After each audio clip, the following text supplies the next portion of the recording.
Situationship. मैं काफ़ी समय से सब्जेक्ट के बारे में सोच रही थी और दो लोगों के बीच इस डायनामिक्स को जब मैंने ध्यान से देखा तो मेरे सामने एक बहुत चौंकाने वाली बात आई। What if I tell you कि सिचुएशनशिप कोई जेंजी टर्म नहीं है। इस तरह के रिश्ते हमारे बीच पहले भी होते आए हैं, कई सालों से हैं। इनफैक्ट कुछ तो शादी तक में कन्वर्ट हो चुके हैं। आज ये हाईलाइटेड इसलिए है क्योंकि आज हम इसके बारे में खुलकर बात कर रहे हैं। I know this might sound a little new, but ये बात मैं इतने दावे से इसलिए बोल पा रही हूँ क्योंकि मेरी अपनी बेस्ट फ्रेंड की शादी एक सिचुएशनशिप का रिजल्ट है, and sadly it's not a good one. Before I explain this for the audience जिन्हें आज भी थोड़ा बहुत कंफ्यूजन है कि सिचुएशनशिप आखिर है क्या, तो बेसिकली ये वो सिचुएशन है जहाँ दो लोग एक दूसरे के साथ इमोशनल और फिजिकल इंटीमेसी तो शेयर करते हैं, पर बिना किसी कमिटमेंट, बिना किसी बाउंड्री, बिना किसी रिस्पॉन्सिबिलिटी के, यानी कि नो स्ट्रिंग्स अटैच्ड। आज हम साथ हैं, हम एक दूसरे से मिलते हैं, इंटीमेट होते हैं और देखते हैं कि आगे क्या होता है, पर इस बीच वी आर फ्री। हम चाहें तो किसी तीसरे के साथ भी ये स्पेस शेयर कर सकते हैं और हम म्यूचुअली इस बात पर अग्री करते हैं कि हमारा एक दूसरे पर कोई हक नहीं है, यानी कि रिलेशनशिप के सारे बेनिफिट्स, सारा स्पेस हम शेयर करेंगे पर बिना किसी रिस्पॉन्सिबिलिटी या कमिटमेंट के। हम सब अडल्ट्स हैं, तो आज मैं इस वीडियो में ये तो नहीं बताने वाली कि हमें सिचुएशनशिप में रहना चाहिए या नहीं रहना चाहिए। In fact I can completely understand कि इस तरह के रिश्ते में आखिर कोई कैसे ही आ जाता है, and trust me I hold no judgement towards them. Situationship के आप पर क्या क्या कॉन्सिक्वेंसेस हो सकते हैं, we will discuss that in detail. And let me be a little blunt here, ये कॉन्सिक्वेंसेस इनएविटेबल हैं। आगे न पीछे दोनों में से किसी एक पार्टनर के साथ ऐसा 100% होगा ही। मेरा इंटेंशन यहाँ सिर्फ आपको अवेयर करना है, उसके बाद आप खुद डिसाइड करो कि आप सिचुएशनशिप से बाहर आना चाहते हो या फिर आप अपने सिचुएशनशिप को कंटिन्यू करना चाहते हो। But just one simple request, इस वीडियो को देखते समय आप पूरी सच्चाई और ईमानदारी के साथ अपना सेल्फ एनालिसिस जरूर करें। वीडियो के एंड में मैं अपनी बेस्ट फ्रेंड की स्टोरी भी शेयर करूंगी, hopping it might give you utmost clarity around situationship. Consequence number 1, you can get attached or end up developing an unhealthy attachment style. एक फैक्ट है कि जब भी आप किसी में इमोशनली और फिजिकली इन्वेस्ट करते हो, उस इंसान के साथ अपना टाइम स्पेंड करते हो, अपनी एनर्जीज एक्सचेंज करते हो, तो होता यह है कि टाइम के साथ आप उस इंसान से अटैच हो ही जाते हो। फिर चाहे आपने स्टार्टिंग में कितना ही सोच समझकर एक कॉन्शियस डिसीजन क्यों ना लिया हो कि यार आई एम तो going to keep it very casual. Now here is the element of surprise. As human beings ऐसा हो पाना ऑलमोस्ट इम्पॉसिबल है कि हम डिसाइड कर लें और ऐसा हो भी जाए। Why so? Because of a brain, क्योंकि हमारे कॉन्शियस और सबकॉन्शियस ब्रेन में बहुत ज़्यादा फर्क होता है। इसे और सिंप्लीफाइड तरीके से समझने के लिए let me give you an example. आप में से कितने लोग हैं जिन्होंने कॉन्शियसली डिसाइड किया होगा न जाने कितनी बार कि यार कल से ना मैं रोज सुबह जल्दी उठूंगा, फिर अगला दिन होता है पर आप नहीं उठ पाते। क्यों? आपने तो डिसाइड कर लिया था ना, बहुत डिटर्मिनेशन, बहुत कॉन्शियसनेस के साथ। फिर ऐसा क्यों हुआ कि आप उठ नहीं पाए? हमारे ब्रेन के ना 3 पार्ट्स होते हैं, कॉन्शियस, सबकॉन्शियस और अनकॉन्शियस। हमारा कॉन्शियस ब्रेन कितने भी स्ट्रॉन्ग इंटेंशन के साथ कुछ डिसाइड क्यों ना कर ले, पर हमारा सबकॉन्शियस ब्रेन अपने पैटर्न्स, अपने हैबिट्स और अपने एक्सपीरियंस के बेस पर ही काम करता है। सिर्फ हमारा डिसाइड करना यहाँ काफ़ी नहीं होता। सोल रीज़न कि हम सुबह नहीं उठ पाते, और सिचुएशनशिप के केस में एग्जैक्टली ऐसा ही होता है। आपके कॉन्शियस ब्रेन ने डिसाइड तो कर लिया कि अटैच नहीं होना है, पर आपका सबकॉन्शियस ब्रेन उसे ऐसे बिल्कुल भी नहीं देखता है। किसी के भी साथ जब आप टाइम स्पेंड करते हो, उनमें इन्वेस्ट करते हो, तो इसे आपका ब्रेन वैसे ही लेता है जैसे बचपन में आपके पेरेंट्स के साथ आप फील किया करते थे। उनके साथ हंसते खेलते कब उनसे आपको अटैचमेंट डेवलप हो गया पता चला क्या? नहीं ना, इधर भी एग्जैक्टली सेम होता है। डिसाइड करने के बाद भी विद टाइम दोनों में से किसी एक पार्टनर को अटैचमेंट हो ही जाता है। और यहाँ मैं एक मेजॉरिटी ग्रुप ऑफ इंडिविजुअल्स की बात कर रही हूँ।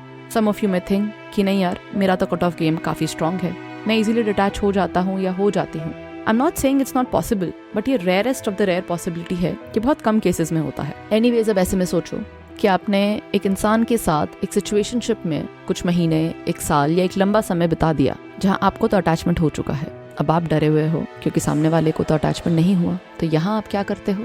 यहाँ आप वेट करने लगते हो कि शायद एक दिन उसे भी आपसे अटैचमेंट हो जाए, और इस बीच अगर उसे किसी और इंसान में इंटरेस्ट होता है, वो किसी और से बात करने लगे, उससे मिलने लगे, तो बस यहाँ आप चेकमेट हो जाते हो। क्या होता है आपके साथ? High level of anxiety, insecure feel करने लगते हो, फ्रस्ट्रेटेड होते हो, कुछ केसेस में तो इतना हेल्पलेस फील करते हो कि समझ नहीं पाते कि यार अब करूँ तो क्या करूँ, यहाँ से आगे बढ़ूँ या पीछे हट जाऊँ। और ऐसे में एक सेंसिबल रियलिस्टिक थॉट कि इससे बाहर आ जाऊँ क्या, आपको डरा के ही रख देता है। क्या ऐसा नहीं होता? अटैचमेंट इतना सॉलिड हो गया कि आप तो ऑफ गार्ड कैच हो गए ना। ये इनसिक्योरिटी, ये अनसर्टनिटी, ये जेलसी, ये एंग्जाइटी आपके अंदर कब एक अनहेल्दी अटैचमेंट स्टाइल को जन्म दे देती है आपको पता भी नहीं चलता। इस स्टेज तक आप काफी इमोशनल डैमेज हो चुके होते हो, और ये सिर्फ आपकी सिचुएशनशिप में ही रिफ्लेक्ट नहीं करता है, बल्कि उस डैमेज का आपकी फ्यूचर रिलेशनशिप पर भी बहुत बहुत बुरा असर होता है।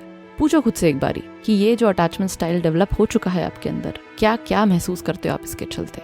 कमेंट करो, किसी और के लिए नहीं पर खुद के लिए। ऑनेस्टली सेल्फ रिफ्लेक्ट करो, इस वक्त एक्सेप्ट करने की कोशिश करो। Consequence number 2, clouded judgement and lack of clarity. Situationship की रियलिटी में अब थोड़ा ब्लंटली और ब्रूटली पुट करना चाहूंगी, ताकि I can help you understand कि क्या है ये लैक ऑफ क्लैरिटी और क्लाउडेड जजमेंट। सिचुएशनशिप में आपको एक रिलेशनशिप की तरह ही फील होता है, यानी कि वही सारी feelings, attraction, infatuation, attention, in fact attachment, मतलब फीलिंग सेम है पर रिश्ता और रियलिटी अलग, right? Now here's a bomb. ऐसे में सिचुएशनशिप में जो भी आपकी फीलिंग्स हैं वो रियल बिल्कुल भी नहीं है। आई रिपीट, आपकी फीलिंग्स रियल नहीं बल्कि ब्लर्ड है, कई मायनों में फॉल्स हैं। इस फैक्ट को रिजेक्ट करने से पहले एक बार सिर्फ इस तरीके से सोच कर देखो। इमेजिन द सिचुएशन कि आपको आपके पार्टनर से अटैचमेंट हो गया है। जब तक उनको आपसे अटैचमेंट नहीं हो रहा है तब तक फिर भी सब ठीक है, पर जैसे ही उनका इंटरेस्ट किसी और में जाता है, you start feeling what? Highly insecure, highly possessive. What you start thinking at that particular moment? कि maybe I love them, maybe I just want to be with them. क्या ऐसा feel नहीं करते आप? ध्यान से देखोगे तो नजर आएगा कि आप अपने दिमाग में एक ऐसी फॉल्स रियलिटी में जी रहे हो जो कि एक्चुअल में एग्जिस्ट ही नहीं करती। ये जो इनसिक्योरिटी, ये जो पॉजिटिवनेस आपके अंदर आ रही है, वो उनकी वजह से बिल्कुल भी नहीं है, बल्कि वो इसलिए आ रही है क्योंकि उस मोमेंट जब आपके पार्टनर का इंटरेस्ट किसी और में होता है तब आप रिजेक्टेड और अबैंडन्ड फील करते हो। एंड ऑब्वियसली ये फीलिंग आपको अच्छी बिल्कुल भी नहीं लगती। ऐसे में होता क्या है, आपका दिमाग आपसे क्या बोलता है कि ये इंसान मेरे लिए बहुत इंपॉर्टेंट है, यार मुझे यही चाहिए, I think I need him. There is a very high possibility कि हो सकता है आप उतना भी ज्यादा उनमें इंटरेस्टेड ना हो, या इंटरेस्टेड हो पर आप काफी सारी चीजों के साथ कॉम्प्रोमाइज कर रहे हो। May be there looks, their job, their social skills, उनकी पर्सनालिटी, उनकी मैच्योरिटी, उनका लाइफ एक्सपीरियंस, उनका एक्सपोजर, और भी कई चीजें हो सकती हैं। ये सभी बातें आप नजरअंदाज कर रहे हो सिर्फ एक इमोशन के चलते, that you ended up liking them on some level. पर जैसे ही आपका अबैंडनमेंट वुंड सरफेस पर आता है, आपको क्या लगने लगता है कि यार मेरे लिए इससे परफेक्ट इंसान और कोई नहीं, इसके बिना मैं नहीं रहना चाहूंगी या नहीं रहना चाहूंगा। Sorry to break your bubble, but ये आपकी एक्चुअल फीलिंग बिल्कुल भी नहीं है। ये आपका भ्रम है जो अटैचमेंट के चलते बिल्ड हो गया है। इनफैक्ट स्पेशली अगर सिचुएशनशिप में आपकी सेक्सुअल केमिस्ट्री और कंपैटिबिलिटी बहुत ही ज्यादा अच्छी है, तो और ज्यादा हाई चांसेस हो जाते हैं कि आपका जजमेंट आपकी ट्रू फीलिंग्स के अराउंड काफी ज्यादा ब्लर हो जाए। क्यों? Basic fact, because if sex is great तो अटैचमेंट के चांसेस और बढ़ ही जाते हैं। This is how we human beings are biologically build. Specially उस इनिशियल और पैशनेट फेज में तो सेक्स के बाद ऐसा महसूस होना बहुत ही ज्यादा नॉर्मल है। और ऐसे में हम यहाँ क्या सोचने लगते हैं कि oh my God, maybe he is the one, oh no I am sure she is the one, इसके बिना तो मैं नहीं रहना चाहूंगा। किसके बिना? जिसे अभी बस कुछ महीने पहले मिले हो, या साल भर से फोन पर या चैट पर बातें कर रहे हो। ध्यान से देखोगे तो शायद अभी आप उस इंसान को ठीक से जानते भी नहीं हो, या उतना ही जानते हो जितना वो दिखा रहे हैं या अपने एक्शंस और वर्ड्स के थ्रू आपको कन्वे कर रहे हैं। How can you claim to know someone just in a couple of months और अ ईयर और सो? और अगर जानते ही नहीं तो प्यार कैसे हो गया? अटैचमेंट है, वो भी मिसलीडिंग फीलिंग्स के कारण। और यही मिसलीडिंग फीलिंग्स हैं जिनके कारण आपका जजमेंट उनके प्रति काफी बायस्ड हो जाता है। इस तरह का एक्सपीरियंस तो हर रिलेशनशिप के स्टार्टिंग फेज में भी हो सकता है, जहाँ हमें लगने लगता है कि सामने वाले के अंदर कोई रेड फ्लैग ही नहीं है। तो फिर सिचुएशनशिप में ऐसा ना हो, ऐसा कैसे पॉसिबल है? Ask yourself this question. Consequence number 3, uncalled stress and distraction. Imagine now, अगर आप सिचुएशनशिप में अटैच हो गए और आपका पार्टनर नहीं हुआ। अब इस सिचुएशन में सोचो, जब आप इंटीमेट हो रहे हो तो आप एक जीते जागते इंसान, एक इमोशनल बीइंग के साथ अपनी एनर्जीज एक्सचेंज कर रहे हो। वो जो अपनी तरह से रिएक्ट और रिस्पॉन्स करेगा या करेगी, वो तो सेट रूल्स और रेगुलेशन के अकॉर्डिंग ही फंक्शन करेंगे, क्योंकि बात हुई थी ना हमारे बीच। कल जो होगा देखेंगे हमारे बीच, पर देयर इज नो हक एट ऑल। अब ये कितना कॉम्प्लेक्स हो गया है कि ना चाहते हुए भी because of expectations and attachment अब दोनों अलग अलग पेज पर हो। अब यहाँ आप कितना भी कोशिश क्यों ना कर लो, आप दोनों के बीच प्रॉब्लम्स और इश्यूज तो आएंगे ही आएंगे। ये इनएविटेबल है। सिचुएशनशिप जो कि इतना ज्यादा चिल और हार्मलेस साउंड कर रहा था स्टार्टिंग में, turns out to be so much stressful and frustrating for you. I'm sure all of us feel lonely at some point in life. और इसी के चलते हम पड़ जाते हैं इन चीज़ों में, कर लेते हैं अटैचमेंट्स। पर आप क्या कुछ नहीं कर सकते थे उस टाइम फ्रेम में जब आप अकेले थे, when you were alone. Life ने पहली बार आपको अकेले रहने का मौका दिया, खुद को और अच्छे से जानने के लिए। There was an immense possibility of what you could have done in that time frame.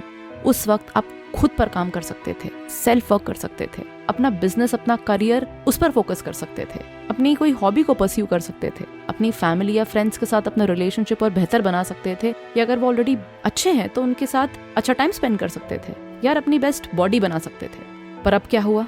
आपका पूरा ध्यान, आपका पूरा टेंशन अब बस उस एक इंसान पर आकर अटक चुका है। And now in the middle of uncertainties you somehow try to manage yourself around them.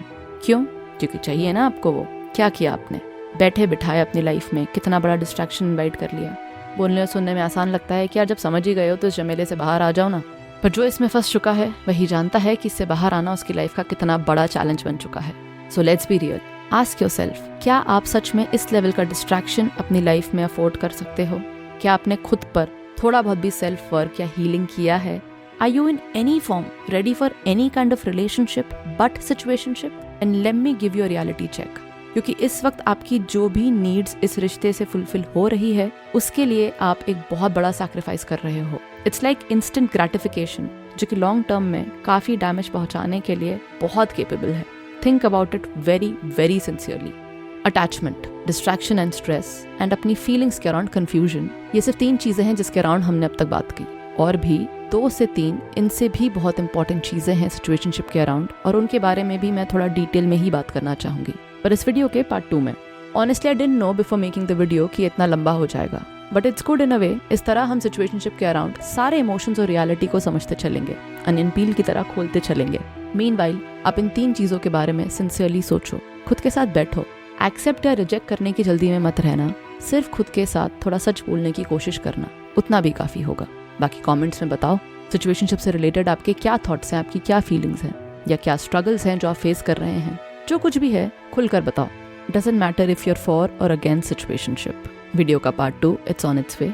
Until then, stay happy, stay healthy, let's heal and untangle.